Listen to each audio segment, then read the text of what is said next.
अंग्रेजों का भारत पर 200 साल तक राज करना, भारत पाकिस्तान का बंटवारा होना, पंजाब में महाराजा रणजीत सिंह का खालसा राज लाना, विश्व में कोरोना जैसी महामारी का फैलना और तीसरे विश्व युद्ध का आगमन होना, ये सभी बातें 300 साल पहले ही एक गुप्त ग्रंथ में लिख दी गई थी, जिसे सौ साखी के नाम से जाना जाता है। ये दशमेश पिता गुरु गोबिंद सिंह जी की एक ऐसी रहस्यमयी पुस्तक है जिसे मिटाने के लिए अंग्रेजों ने अपनी पूरी ताकत झोंक दी, क्योंकि आज तक जितनी भी बातें इस ग्रंथ में लिखी गई थी वे सारी सच साबित हुई। आज हम गुरुजी की सौ साखी के उन पन्नों को खोलेंगे जिसमें भविष्य में होने वाली बातों को बताया गया है कि जब आसमान में एक साथ 12 सूरज चमकेंगे तो क्या होगा, तीसरा विश्व युद्ध कब होगा, उस युद्ध में कौन कौन बच पाएगा, कलयुग कब खत्म होगा, क्या पंजाब का अस्तित्व बचेगा या नहीं। और सौ साखी में सबसे हैरान कर देने वाली बात कि इस ग्रंथ में गुरु गोबिंद सिंह जी ने अपने वापस आने का समय और स्थान बताया है। इन सभी हैरान कर देने वाली बातों को जानने के लिए आज की ये वीडियो जरूर देखें। वीडियो में जो भी बातें हम आपको बताएंगे वो सभी गुरु गोबिंद सिंह जी ने खुद ज्योति जोत समाने से पहले अपने सिखों को कही थी, जिसे सिखों ने सौ साखी नामक ग्रंथ में लिख दिया था। इसलिए ये बातें पूरी तरह से सच हैं। सो वीडियो को पूरा देखें, क्योंकि वीडियो के अंत में हम आपको ये भी बताएंगे कि गुरु गोबिंद सिंह जी के कहे अनुसार खालसा राज कब आएगा।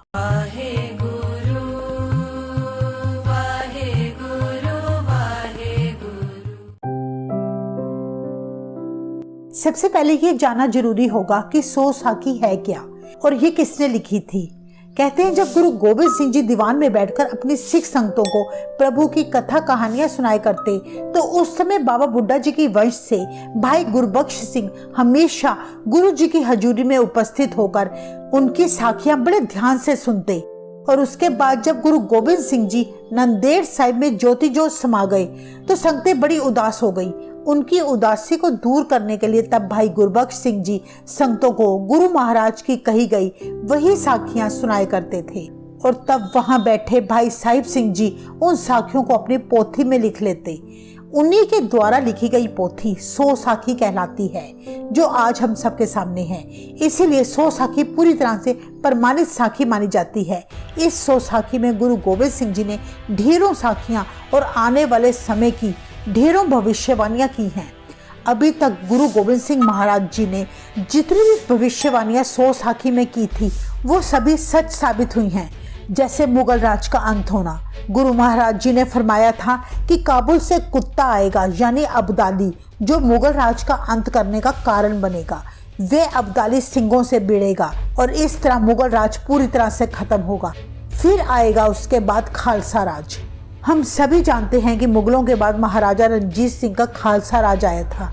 गुरुजी ने यह भी कहा था कि समुद्र पार से फिरंगी यानी अंग्रेज पंजाब आकर 100 साल तक राज करेंगे।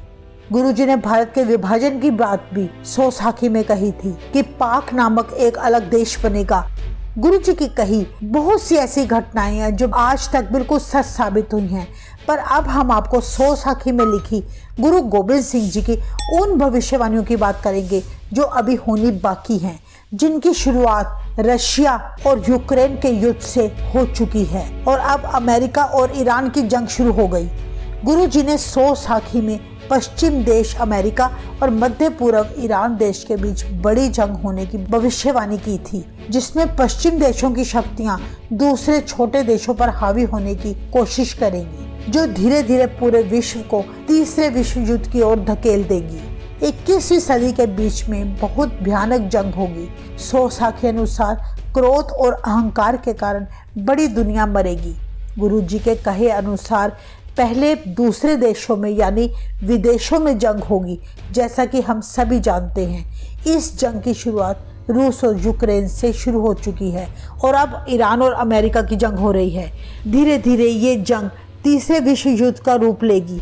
गुरुजी के अनुसार इस जंग में केवल 1/3 दुनिया बचेगी। अंत में बाकी सभी देश मिलकर हिंदुस्तान पर हमला करेंगे। विदेशी फौज पाकिस्तान के अटक इलाके से हिंदुस्तान में प्रवेश करेगी, जिसके बाद दोनों तरफ से घमासान युद्ध होगा। गुरु जी सौ साखी में फरमाते हैं, माझा मैदा बनेगा दुआबा दलिया होए। अदक मालवा होएगा ए समय दो फाड़, यानी पंजाब के माझा इलाके में जंग के दौरान सभी लोग खत्म हो जाएंगे और दुआबे में दलिया बन जाएगा, यानी कुछ ही लोग बचेंगे। अदक मालवा यानी मालवा इलाका दो हिस्सों में बंट जाएगा, आधे लोग मर जाएंगे और आधे लोग जो पहाड़ों में शरण लेंगे वो बच जाएंगे। गुरुजी फरमाते हैं फिर दुख और भूख का ऐसा वक्त आएगा जब ब्राह्मण लोग इंसानों और जानवरों का मांस खाने को मजबूर हो जाएंगे।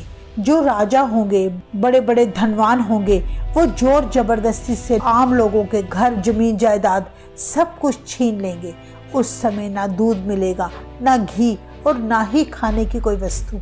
गुरुजी ने कलयुग की दुनिया की दुर्दशा सो साखी में आज से 300 साल पहले ही बता दी थी, जिससे दुनिया को पता चल सके कि आने वाला समय कितना भयानक होने वाला है, ताकि इस विनाश से बचने के लिए हम सब परमात्मा से जुड़ सके।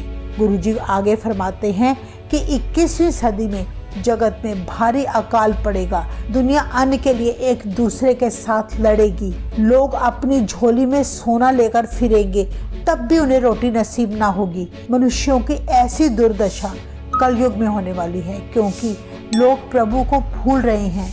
हर कोई एक दूसरे पर अपनी शक्ति की आजमाइश करने में लगा है। जैसे अमेरिका ने ईरान पर हमला किया, जिसके कारण हजारों लोगों की जानें जा रही हैं। गुरुजी अंतर्यामी हैं, वे सब जानते हैं। उन्होंने पहले से ही ये सब कुछ देख लिया था। सो साखी अनुसार दुनिया जंग में खत्म होती रहेगी, पर उन्हें बचाने वाला कोई ना होगा। गुरुजी ने इस महायुद्ध का समा 2031 बताया है। गुरु गोबिंद सिंह जी महाराज सो साखी में फरमाते हैं, बहुत बीमारी बढ़ेगी, तरह तरह के रोग, ऐसा पाना होएगा नहीं कहते योग, खत्म दवाई होएगी होना नहीं इलाज। जिसका मतलब है आने वाले समय में बहुत सी भयानक बीमारियां फैलेंगी। हमने तो अभी सिर्फ कोरोना जैसी महामारी देखी है, पर आने वाले समय में बहुत ही ऐसी लाइलाज बीमारियां आनी हैं, जहां डॉक्टरों ने, नासा के वैज्ञानिकों ने अपने अपने हाथ खड़े कर देने हैं कि हमारे पास इसका कोई इलाज नहीं। गुरुजी के अनुसार किसी ने ठीक नहीं होना, क्योंकि जब लोग परमेश्वर को भूल जाते हैं उस समय ये रोग शरीर को चिपक जाते हैं, इसलिए तब दवाई भी असर नहीं करेगी। सिर्फ प्रभु के नाम से ही दुनिया बच पाएगी। गुरुजी आगे फरमाते हैं, पशु मरेंगे बिना घास के, मानस बिना इलाज। गुरुजी कहते हैं कि लोगों ने जो अपने घरों में भैंसें रखी हुई हैं, वो लोगों को खुले छोड़ देने पड़ेंगे। घास ना मिलने की वजह से वे सब जानवर मर जाएंगे। इलाज के बिना इंसान मरेंगे और चारे के बिना पशु। उस समय परमाणु बम चलने हैं, दुनिया में कोई फसल नहीं उगनी। गुरुजी सो साखी में कहते हैं, आने वाले समय में भुखमरी इतनी बढ़ जाएगी कि लोग एक दूसरे को मारने काटने लगेंगे।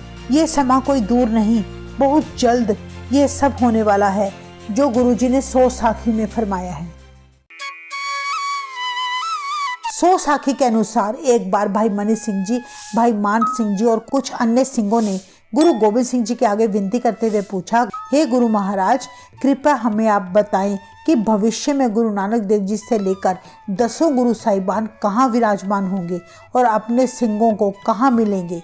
तब गुरु जी ने आने वाले समय का एक गहरा रहस्य बताते हुए कहा कि जब भारी गिनती में लोग अकाल पुरख को भूल जाएंगे, तब संसार में महाप्रलय आएगी। 12 सूरज एक साथ निकलेंगे, धरती गर्मी से जल उठेगी, कोई नहीं बचेगा। कई युगों तक धरती पर कोई जन्म नहीं लेगा। फिर अकाल पुरख की आज्ञा से एक नई सृष्टि उत्पन्न होगी और तब हमारा फिर से आगमन होगा। गुरुजी ने सो साखी में कहा है कि हम अमृतसर की धरती पर गुप्त तरीके से 12वें अवतार में प्रकट होंगे। हमें तब कोई नहीं पहचान सकेगा। मेरे 500 शहीद सिंह जो पहाड़ों में रहकर मेरा इंतजार कर रहे हैं, जब मैं 12वां अवतार धारण करके आऊँगा तब मेरे साथ उनका मेल होगा। वो शहीद सिंह बहुत शक्तिशाली होंगे। गुरुजी आगे बताते हुए बोले कि जब नई सृष्टि बनेगी तब श्री गुरु ग्रंथ साहिब जी, 10 गुरु साहिबान और सबर वाले सिख सभी हमारे साथ रहा करेंगे। गुरुजी ने आगे वचन किया कि इसके अलावा जिन लोगों के हृदय में प्रभु के साथ जुड़ने की चाहत होगी उन्हें कुछ तरीके अपनाने होंगे और कुछ बातों का परहेज करना होगा। इस पर भाई मनीष सिंह जी ने गुरुजी से पूछा, हे महाराज, हमें आप कृपा करके बताएं कि किन बातों से हमें परहेज करना होगा और किन बातों को अपनाना होगा। तब गुरुजी ने कहा, मेरे सिखों को ये 6 विकार त्यागने होंगे। कभी झूठ नहीं बोलना, चोरी नहीं करनी, किसी से धोखा नहीं करना, काम वासना से बचना, क्रोध त्यागना और किसी की बुराई नहीं करनी। गुरुजी ने तब फरमाया कि सिखो, अगर तुम ये विकार त्याग दोगे तो आने वाले समय में तुम्हें प्रभु के दर्शन होंगे। फिर भाई मनीष सिंह जी ने गुरुजी से कहा, कृपा आप हमें बताएं कि हमें कौन से कर्म करने होंगे। तब गुरुजी ने कहा, सभी के साथ मीठा बोलो, श्वास श्वास प्रभु का नाम जपो, निस्वार्थ भाव से जीवों की सेवा करो, स्नान करके अमृत समय उठो, रोज बानी पढ़ो। गुरुजी अंत में बोले, जो सिख इन सभी बातों का ध्यान रखेगा उसके साथ हम अंग संग रहेंगी और वो आने वाली महाप्रलय से बच जाएगा। अब हम आपको बताएंगे कि गुरु गोबिंद सिंह जी की 100 साखी के अनुसार गुरु जी ने सतयुग का क्या समय बताया है। गुरु जी 100 साखी में भविष्यवाणी करते हुए कहते हैं, तभी रूस चीन हिंद में चढ़ा आवे, घोर युद्ध मचकर 70 करोड़ से 17 करोड़ बच जावे, दिल्ली तख्त पे बह जावे गुरु की फौज। गुरु जी कहते हैं, भविष्य में एक ऐसा समय आएगा जब चीन और रूस दोनों मिलकर भारत पर हमला करेंगी। ये युद्ध इतना भयानक होगा कि 70 करोड़ में से केवल 17 करोड़ लोग ही बचेंगे। इस युद्ध में 2.5 लाख खालसा शहीद होगा, लेकिन अंत में जीत खालसा की ही होगी और वो खालसा राज 14,000 साल तक कायम रहेगा।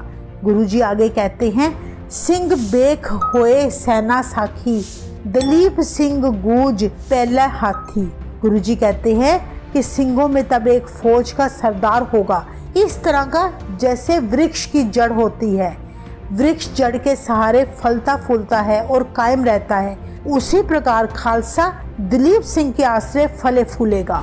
गुरुजी आगे बोलते हैं, उस दलीप सिंह की गर्जना शेर के समान होगी जो काबुल से हाथी पर सवार होकर आएगा और दिल्ली के तख्त पर बैठकर खालसा राज स्थापित करेगा। यानी खालसा राज जो हम रोज अरदास में मांगते हैं, राज करेगा खालसा आकी रहे ना कोई, वह बहुत जल्द आने वाला है। गुरुजी अपने सिखों को आगे बताते हुए कहते हैं, तबे सबे अमृत पान करें, तबे चले जो पंथ के जमका बान न पावे, नंगा भूखा मंगता कोई न जावे, लंगर सब खावे, तभी कलयुग में सतयुग होती आन। गुरुजी फरमाते हैं, तब बचे हुए 17 करोड़ लोग सभी अमृत पान करेंगे और एक निरंकार प्रभु की भक्ति करेंगे। उस वक्त कोई भूखा नंगा नहीं रहेगा, सब पेट भरकर खाएंगे और कलयुग में ही सतयुग का माहौल बन जाएगा। गुरुजी ने 100 साखी में 96 करोड़ी खालसा का विशेष रूप से जिक्र करते हुए कहा है, जब 96 करोड़ी अमृतधारी सिख बन जाएंगे तभी खालसा राज आएगा। लेकिन गुरुजी ने एक चेतावनी भी देते हुए कहा है कि खालसा राज से पहले मलेश खालसा का दौर आएगा। मलेश का अर्थ उन सिखों से है जो अमृत छककर भी माया मोह में डूबा रहे, जो अमृतधारी होकर भी शराब पिए, जो अपने स्वार्थ के लिए देश तक को भी बेच दे। हम आपको बता दें कि नांदेड़ साहिब में एक गुरु गोबिंद सिंह जी का ऐतिहासिक गुरुद्वारा साहिब है, जहां गुरुजी ने अपने सिंहों को तनख्वाह देने के बाद बचा हुआ खजाना धरती में दबाकर वचन किया था कि जब 96 करोड़ खालसा हो जाएगा तब खालसे का राज आएगा। उस समय माल टेकरी की धरती में दबा खजाना निकाला जाएगा और उस खजाने के साथ खालसा राज करेगा। कोई गरीब नहीं रहेगा, हर तरफ खुशियां होंगी। यानी इसमें कोई शक नहीं कि खालसा राज आएगा। तो ये थी गुरु गोबिंद सिंह महाराज जी की आने वाले समय में की गई भविष्यवाणी, जिसमें गुरु जी ने हम सबको चेतावनी देते हुए कहा है कि जो मनुष्य दया, धर्म और सच्चा जीवन व्यतीत करेगा और परमात्मा के नाम से जुड़ा रहेगा, महाप्रलय भी उस मनुष्य का कुछ नहीं बिगाड़ सकेगी। वाहे गुरु कृपा करे हम सभी जीव गुरु महाराज के कहे अमृत वचनों को याद रखें और अपना जीवन सुखी और पवित्र बनाएं। वाहिगुरु जी का खालसा, वाहिगुरु जी की फतेह।